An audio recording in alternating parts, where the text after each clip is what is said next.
大家好，我是哲嘉，今天来和大家讲解一些 LLM 相关常听到的名词。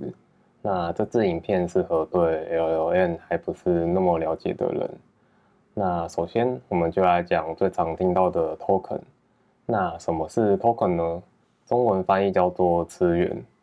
那词源并不是一个字就是一个词源。比方说我们看这个 coding 这个字，它可能 code 算一个 token，ing 算一个 token，所以 coding 这个字它就占了2个 token。那像我们付费使用 AI，不论是用 API Key 的方案或者每个月订阅的方案，它都是去算你用了多少 token，然后算你多少钱。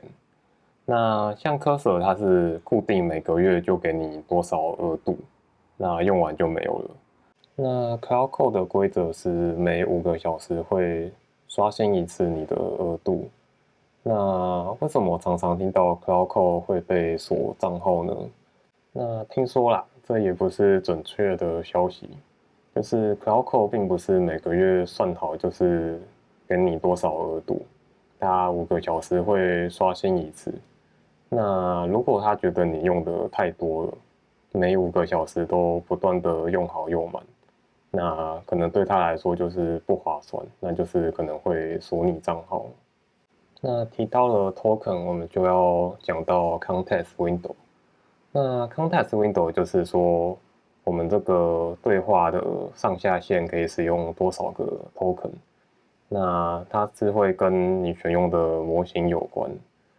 那一般来说，大概都是落在20几万 token 这样。那包含就是你下的 prompt，你这边打了多少字，打越多送出去，那就会占更多的 token 这样。那它回了你多少字，那也是算在这个 context window 里面。再来讲 RAG，那英文的话有点难念，那中文是叫检索增强生成。那 RAG 是什么呢？就是过去 LLM 是预先训练好的模型，那它就是会缺乏及时的资料。当你今天问的问题比它在训练的时候用的资讯还要新，那它可能就没办法回答这个问题，所以它就是会不懂装懂，也就是我们常常说的幻觉。那为了解决这个问题，我们就是问问题的时候，让 LLM 再加上我们的 prompt 去及时去分析。那它如果需要用到比较新的资料，就是会及时去抓，那就会可能会回答的比较正确。再来讲 COT，英文是叫 Chain of Thought，那中文一般是翻译叫思维链。这是一个用来提升 LLM 做事准确度的技术。那就是比方说，我们如果直接给 AI prompt，它可能会想得太简单，或者回答错误。那也有可能事情做得比较随便。那如果说我们可以引导它一步一步的思考，给它一些 prompt，像是比方说 think step by step，那它可能就可以把事情做得更精确。那我这边举一个例子，就是一般下 prompt 可能就是比方说小明有5颗苹果，给了小华2颗，又买了3颗，现在有几颗？那它就是直接回答6颗。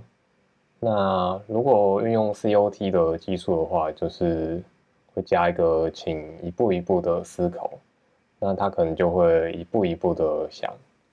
那虽然这个问题很简单，它最后的答案也是对的，但是如果我们今天换一个比较复杂的问题，那如果他没有一步一步的去思考，那就是有可能会回答错。那这种 COT 也有几种做法，那我就举2个例子。那一种叫做 Zero Shot，就是像我刚刚这样，就是只跟他说，请一步一步思考，并没有给他一些范例。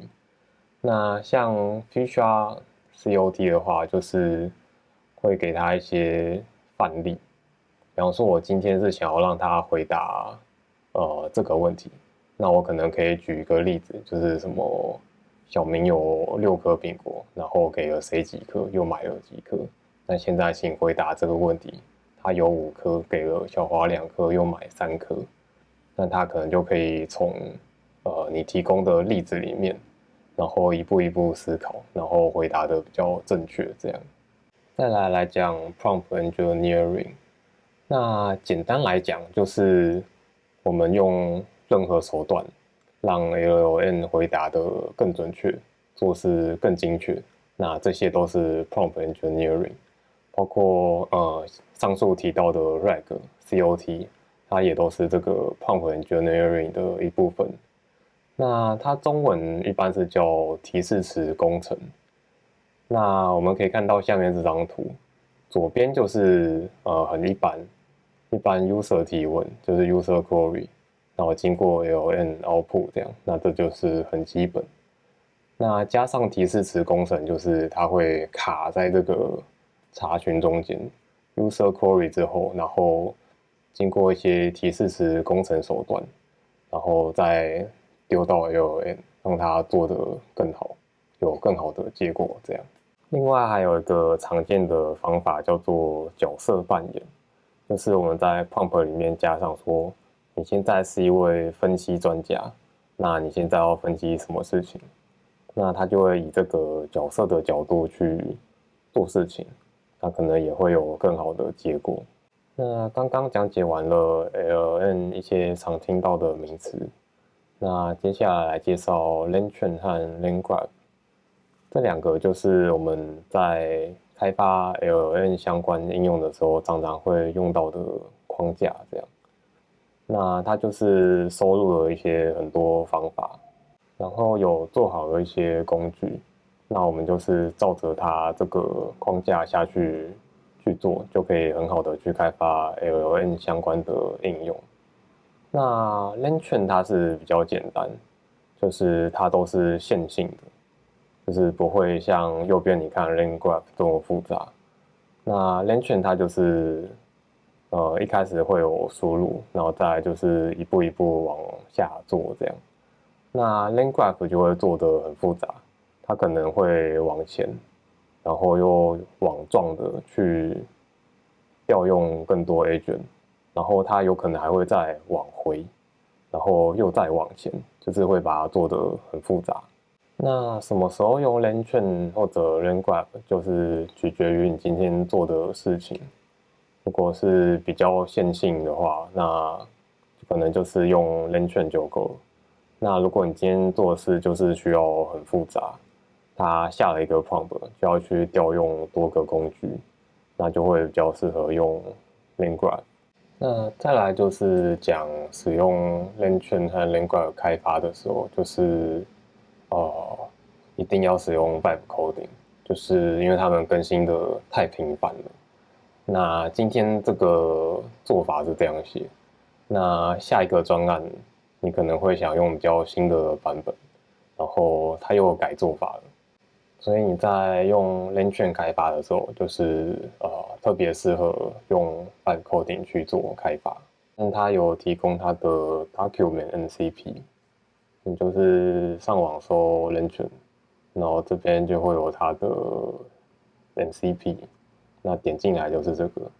那右上角这边你就可以选你要装在你的那个工具里面。那比方说我们装在Cursor，然后这样 install， 这样就会有了。那它这边就是会去搜它的 document， 那你在开发的时候就会非常的准确，因为它就是会及时的去搜你的 document 这样。那像我在开发 LLM 应用的时候，就是一定会去装它这个 NCP。那虽然它这个是 for LangChain， 但是有时候 LangChain 也是会跟 LangGraph 有关，可能对用 LangGraph 开发的时候也是有一些帮助，但是它的主角其实还是 LangChain 这样。那今天的影片就到这边，希望有帮助到大家更了解 LLM。那我是哲嘉，我们下次见。